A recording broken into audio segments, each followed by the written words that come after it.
Hi viewers, welcome to our channel.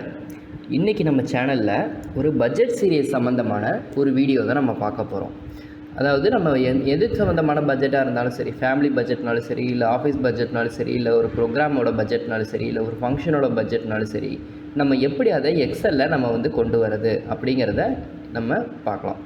So இந்த video ஃபுல்லாக பாருங்கள், ஸ்கிப் பண்ணாமல் பாருங்கள். மறக்காமல் நம்ம சேனல் சப்ஸ்கிரைப் பண்ணி பெல் பட்டன் ப்ரெஸ் பண்ணிக்கோங்க. இந்த வீடியோவை ஃபுல்லாக பாருங்கள்.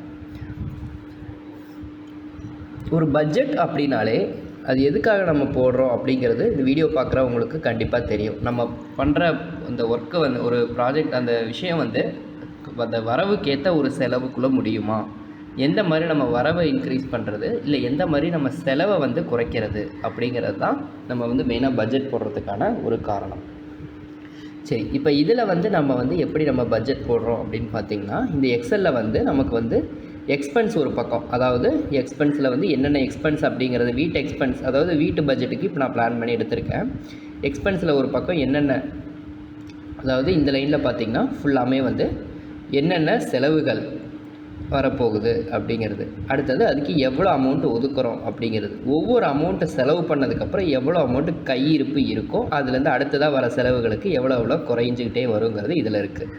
இதில் பார்த்திங்கன்னா எவ்வளோ வரவு, இது மூணுமே பார்த்திங்கன்னா உங்களுக்கு வரவு சேர்ந்தது. இது முதல் வரவு, அது எதிலிருந்து அந்த வரவு வருது, இது எவ்வளோ அமௌண்ட் அதுக்கு வருது. ஃபஸ்ட்டு நம்மளுக்கு வரவு எவ்வளோங்கிறத நம்ம தெரிஞ்சுக்கலாம். இப்போ இன்கம் 1, அதாவது சோர்ஸ் 1, முதல்ல நமக்கு வரக்கூடிய சம்பளம் ஆவரேஜாக இப்போ எல்லாத்துக்குமே ஒரு 25,000 ரூபாய் சம்பளம்னு வைங்க. சம்பளம் 25,000. அடுத்ததாக நீங்கள் பார்ட் டைம் ஒர்க் பண்ணுறீங்க, இல்லை வீட்டில் பிஸ்னஸ் யாராவது ஒர்க் பண்ணுறாங்க, இல்லை அப்பா அம்மா யாராவது ஒர்க் பண்ணுறாங்க அப்படின்னா அவங்களோட சோர்ஸ் ஆஃப் இன்கம் செகண்டு. அடுத்தது வீடு ஏதாவது வாடகைக்கு விட்டுருக்கீங்க, அதுலேருந்து சில ஒரு அமௌண்ட் வருதுன்னா ஒரு 5,000. அடுத்தது நீங்கள் ஒர்க் பண்ணுற கம்பெனியில் உங்களுக்கு ஒரு இன்சென்டிவ் அது மாதிரி போடுறாங்க, இல்லை வேறு ஏதாவது ஒரு சைட் பட்ஜெட்டில் உங்களுக்கு ஒரு 2,000 கிஃப்ட் மணி அந்த மாதிரிலாம் வரும். கரெக்டாக பட்ஜெட்டில் என்ன கரெக்டாக வருமோ, மாதம் தவறாமல் வருமோ அதை மட்டும் இதில் கரெக்டாக எழுதணும். சரி, இப்போ இதில் எவ்வளோ அமௌண்ட் வருது அப்படின்னு பார்க்குறதுக்கு, ஸோ இந்த அமௌண்ட்டுக்கு நீங்கள் ஒரு ஈக்குவல் டு போட்டு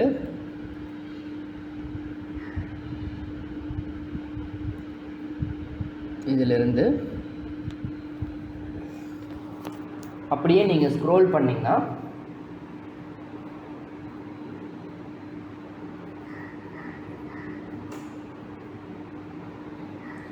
இல்லை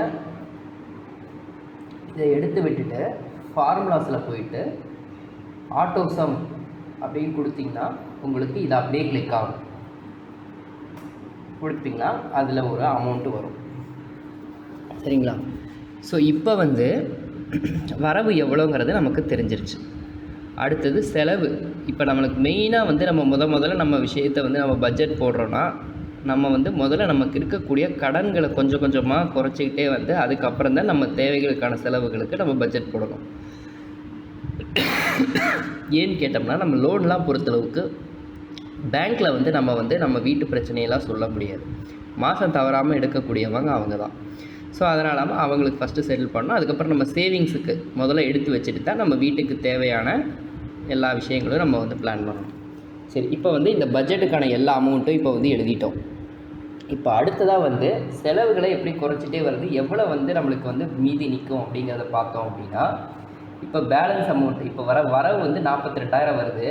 இதில் செலவு முதல் 15,000 போயிடுச்சுன்னா, ஸோ இதில் எவ்வளோ மீதி இருக்கும் அப்படிங்கிறத நம்ம ஃபார்முலா வைஸாக போடணும்னா, இதில் போட்டுட்டு ப்ராக்கெட் போட்டு இதை கிளிக் பண்ணிடுங்க. கிளிக் பண்ணிவிட்டு இதிலிருந்து மைனஸ் இந்த அமௌண்ட்டு கிளிக் பண்ணிங்கன்னா ஒரு அமௌண்ட்டு வரும். அதாவது 42,000 15,000 போச்சுன்னா மீதி 27,000. இது நீங்கள் மாதிரி ஒவ்வொரு இதுக்கும் நீங்கள் ஃபார்முலா போடணும்னு அவசியம் இல்லை. நீங்கள் அந்த ஃபார்முலாவை கடைசி வரைக்கும் நீங்கள் அப்படியே கிளிக் பண்ணி கொண்டு வந்துடலாம். கொண்டு வந்தீங்கன்னா உங்களுக்கு இதில் அந்த அமௌண்ட் எவ்வளோ மைனஸில் இருக்குங்கிறது தெரியும். இப்போ ஃபஸ்ட்டு ஃபார்முலா இது. இப்போ இதில் நமக்கு என்ன பண்ணணும்னா, இந்த ஃபார்முலாவுக்கு நம்ம ஈக்குவல் டு இப்போ இதில் வந்து 27,000 இருக்குது. 27,000 இந்த அமௌண்ட்டு போச்சுன்னா இதுக்கு ஃபார்முலா மட்டும் இதை நான் சின்ன மறந்துட்டேன். இதில் வந்து லைட்டாக அட்ஜஸ்ட் பண்ணணும். இதில் வந்து இந்த அமௌண்ட்டு மைனஸ் இந்த அமௌண்ட்டு போட்டிங்கன்னா இந்த அமௌண்ட் வரும். இதை தான் வந்து நீங்கள் ஸ்க்ரோல் பண்ணி எடுக்கணும்.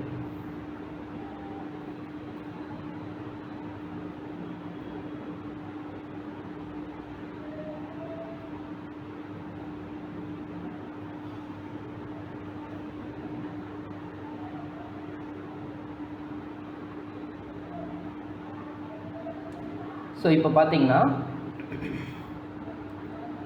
உங்களுக்கு 42,000 இன்கம் வருதுன்னா அதில் 15,000 போக மீதி 27,000. இன்கேஸ் உங்களுக்கு லோன் அமௌண்ட் இன்க்ரீஸ் ஆச்சுன்னா உங்களுக்கு இதில் எல்லா சேஞ்சஸ் ஆகும். அதே போல் உங்களுக்கு இன்கம் கம்மியாச்சுனாலும் உங்களுக்கு கடைசி இதில் எல்லாமே உங்களுக்கு சேஞ்சஸ் ஆகும். ஸோ இதுதான் வியூவர்ஸ் உங்களுக்கு ஹவுஸ் பட்ஜெட் இல்லை நீங்கள் எந்த பட்ஜெட் போட்டாலுமே உங்களுக்கு இதுதான் ஃபார்முலா.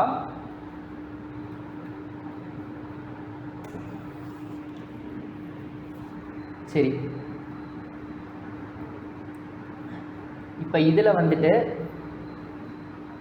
டோட்டல் எக்ஸ்பென்சஸ்னு ஒன்று இருக்குல்ல, ஸோ அதை வந்து நீங்கள் கால்குலேட் பண்ணணும் அப்படின்னா ஈக்குவல் டு ப்ராக்கெட் போட்டு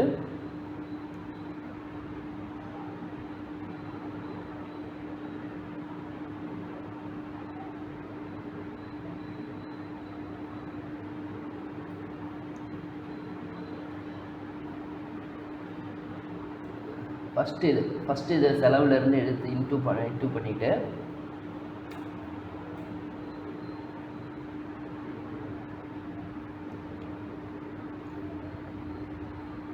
கடைசி ஆட் பண்ணிங்கன்னா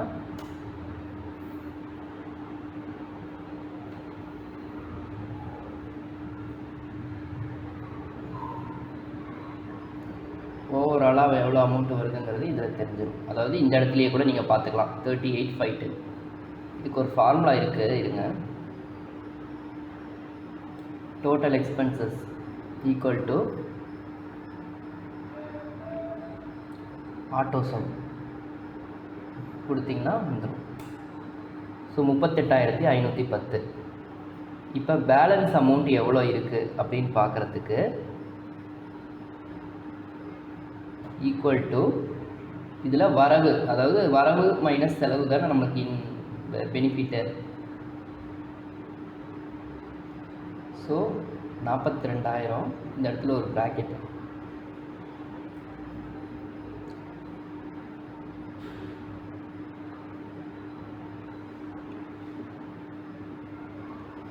$42,000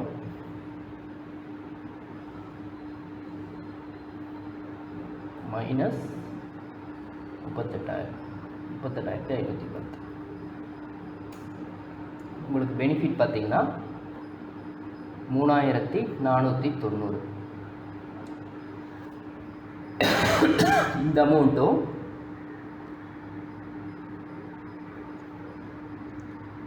இந்த அமௌண்ட்டு உங்களுக்கு டேலி ஆகும். ஸோ இப்போ நீங்கள் வந்து 3,490 உங்களுக்கு வந்து இந்த அமௌண்ட்லேருந்து உங்கள் இன்கம் வந்து இவ்வளோ வந்து சேமிக்க வச்சா பத்தாது அப்படின்னு நீங்கள் நினச்சிங்கன்னா சோர்ஸ் ஆஃப் இன்கமில் உங்கள் இன்சென்டிவ் அதிகமாகிறதுக்கு, உங்கள் ரெண்ட்டு அதிகமாக முடியாது, ஏன்னா அது வந்து ஒரு 1 இயருக்கு ஒன்ஸ் அந்த மாதிரி தான் ஏற்ற முடியும். பார்ட் டைம் பிஸ்னஸ் அதில் நீங்கள் எப்படி ஷைன் பண்ணலாங்கிறத பார்க்கலாம்.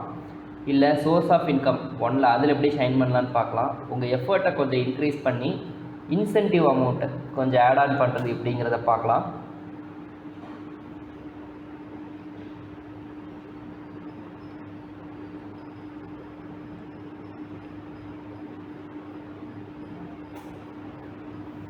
ஸோ இதெல்லாம் நம்ம பார்த்தோம் அப்படின்னா கண்டிப்பாக நம்மளோட பட்ஜெட்டில் கொஞ்சம் ஹையர் ஆகிறதுக்கு சான்சஸ் இருக்குது. அதாவது சேவிங்ஸ் சரி, இப்போ இதெல்லாம் எப்படி நம்ம குறைக்கலாம், ஒவ்வொரு இதையும் எப்படி நம்ம எக்ஸ்பென்சஸை எப்படி குறைக்கலாங்கிறத ஃபர்தர் வீடியோஸில் நம்ம பார்க்கலாம். இந்த வீடியோ பிடிச்சிருந்ததுன்னா லைக் பண்ணுங்கள், ஷேர் பண்ணுங்கள், கமெண்ட் பண்ணுங்கள். வாங்க அடுத்த வீடியோக்குள்ளே நம்ம பார்க்கலாம்.